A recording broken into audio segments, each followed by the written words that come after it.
Okay, so you've got an audition and you're trying to figure out what the tone of the piece is. Hey, I'm Vas, I'm a coach at The Online Actor, and you're looking at it and you're like, okay, it's a thriller or it's funny. Those are more along the lines of genres, I think. One of the things I coach my actors on is artistic vocabulary. I think it can be helpful to conceptualize tone on a spectrum of opposites. See if some of these words kind of do anything for you next time you're trying to figure out the tone of a piece. On one end of the spectrum, you'd have something that could be witty, and on the other side of the spectrum, you've got gritty. One end of the spectrum would be cooked, the other side would be raw.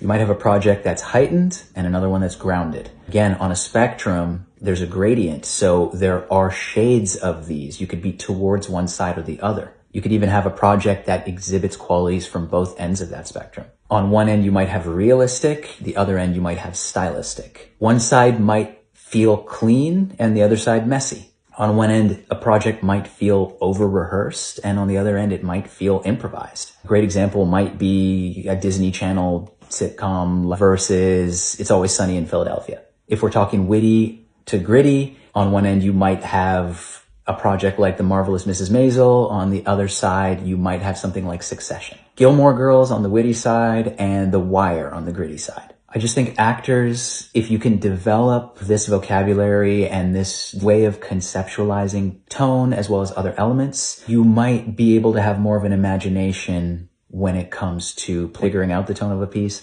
playing into it, and then diverting from it if needed. So that was the tone spectrum, just one of the many concepts that we explore in our class. Try it out, see if any of those words fit projects that you've been looking at. And as always, actors, stay curious and let's evolve the craft.